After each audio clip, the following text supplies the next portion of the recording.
عدالت عالیہ اسلام آباد کے بایو میٹرک کمرے میں باقاعدہ ایک یلغار مار کر جو ہے ان کو جو گرفتار کی، وہاں وکلاء کو جو ہے مضروب کیا گیا تھا، توڑ پھوڑ کی گئی تھی، عملے کو مضروب کیا تھا ہائی کورٹ کے، اور بہت زیادہ وہ جو میزیں اور دروازے تھے ان کو بھی نقصان پہنچا تھا۔ اور اس کے بعد جو ہے ہائی کورٹ کے چیف جسٹس صاحب نے اس گرفتاری کو جائز قرار دیا، جس کے خلاف سپریم کورٹ میں نالش ہوئی، اور 11 تاریخ کو 9 مئی کو یہ ہوا، 11 مئی کو سپریم کورٹ نے وہ ان کی گرفتاری کو کالعدم قرار دیا، اسی کیس میں جو آج کیس ہم کرنے آئے ہیں، یعنی القادر ٹرسٹ والے کیس میں، اسی کیس میں گرفتاری کو سپریم کورٹ نے 11 مئی کو غیر قانونی اور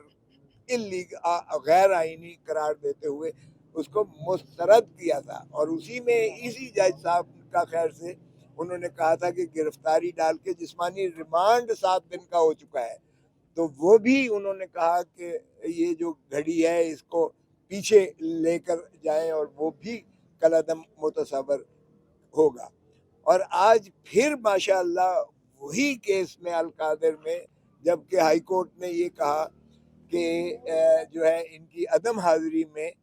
درخواست قبل از گرفتاری ضمانت خارج نہیں کی جا سکتی، اس لیے کہ وہ عمدن قصدن غیر حاضر نہیں تھے، بلکہ وہ تو جیل میں ان کو پابند سلاسل کر دیا گیا تھا۔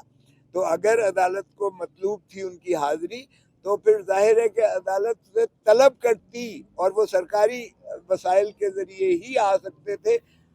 از خود نہیں آ سکتے تھے چل کے۔ سو ہائی کورٹ پہلے ہی ایسے معاملات میں فیصلہ کر چکی کہ خان صاحب کے جو عدم حاضری میں خارج ہوئی ہیں درخواستیں، وہ سارے حکم نگرانی میں کالعدم قرار دے کے انہوں نے ان کی ضمانت قبل از گرفتاری بحال کر دی، اور وہ پٹیشن بحال کی۔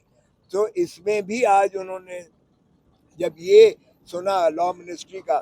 تو میں نے عرض کیا کہ یہ دیکھیں جی، آپ عدالت کو بھی دھوکہ دیتے رہے ہیں، نیب جو ہے عدالت کو بھی دھوکہ دیتی رہی ہے، ایک ایسے قانون پر 1 مہینے سے انحصار کر رہی ہے جو قانون 2001 سے 2002 تک صرف 8 ماہ تھا، اور اس کے بعد اس کا وجود ہی نہیں متصور ہوتا، وجود ہی اس کا نہیں ہے، اس قانون پر یہ کیسے کر سکتے ہیں، اور ان کا بھی مواخذہ کیجیے گا۔ تو وہ انہوں نے کہا کہ ظاہر ہے کہ فیصلہ تو ہم پابند ہیں، وہ جو فیصلہ ہم کر چکے، لیکن ان کا بھی ہم سوچیں گے دیکھیں گے، تو وہ انہوں نے ریزرو کیا، آج سنائیں یا کل سنائیں۔ تو یہی بات میں نے ان کو آ کر کہی کہ یہ دوسری مرتبہ آپ کے ساتھ یہ کرنے جا رہے ہیں۔ ایک مرتبہ سپریم کورٹ نے آپ کی گرفتاری جو تھی، خان صاحب کی گرفتاری جو آپ نے القادر کیس میں، ٹرسٹ کیس میں کی تھی، وہ آپ کی کالعدم قرار دے دی گئی سپریم کورٹ نے 11 مئی کو اسی مقدمے میں۔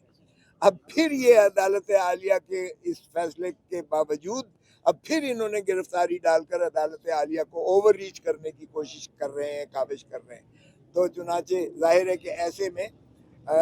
جج صاحب نے یہ مناسب سمجھا کہ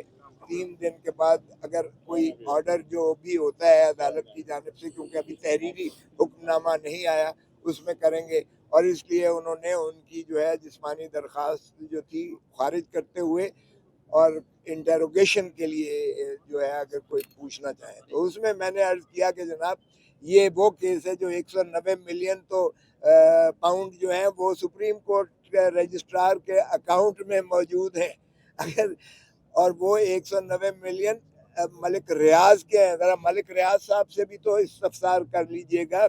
اور ملک ریاض صاحب نے جو 1 ہائیڈ پارک خرید کی تھی ماشاءاللہ شریف زادوں سے جو 25 ارب کی بجائے 50 ارب انہیں دیے گئے تھے، اوور انوائسنگ تھی، اس پہ بھی ذرا ان کے محترم شریف صاحبان سے جو ہے نواز شریف سے ذرا استفسار کر لیجئے گا۔ اور پھر اسی طرح جو وہاں سے ساری جو باقی چیزیں آئی ہیں لوازمات، اس میں تو شریف فیملی انوالو ہوتی ہے اور ملک ریاض صاحب انوالو ہوتے ہیں۔ ایک دھیلے کا عمران خان یا محترمہ جو ہے ان کی بیگم صاحبہ بشرا بیگم کے ایک دھیلے کا گین نہیں ہے، اور وہ اگر ان کو پیسے درکار ہیں تو یہ سپریم کورٹ میں درخواست دے کر یہ پیسے 160 ملین پاؤنڈ جو ہے یہ لے سکتے ہیں. اور اگر یہ کوئی کسی نے لانڈرنگ کی ہے تو ملک ریاض نے کی ہے، اور اگر کسی کو فائدہ پہنچایا گیا ہے تو شریفوں کو فائدہ پہنچایا گیا ہے جن کی ڈبل پیمنٹ کی گئی ہے.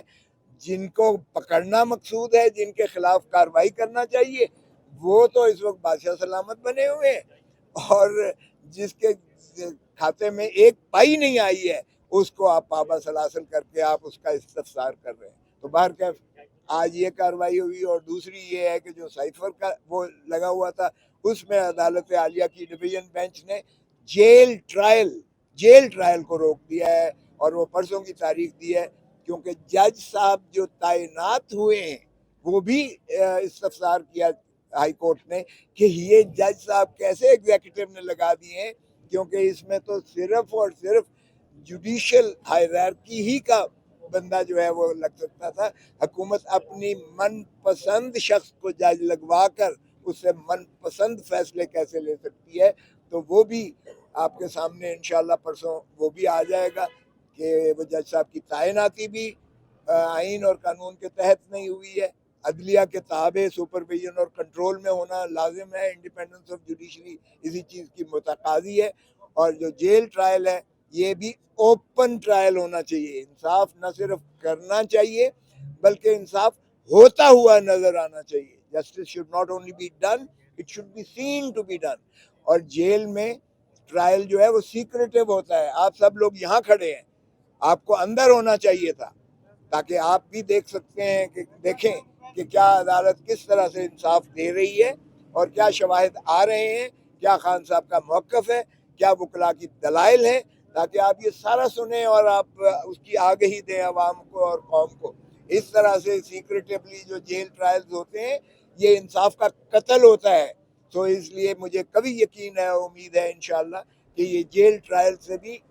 چھٹکارا ملے گا اور اوپن ٹرائل کی طرف ہم جائیں گے. اور ہمیں توقع ہے کہ ہماری عدلیہ جو ہے انشاءاللہ انصاف قانون اور آئین کے مطابق دے گی. اگرچہ ہم نے ابھی ریسنٹلی ایک نئی جورسپروڈنس جو ہے نواز شریف جورسپروڈنس جسے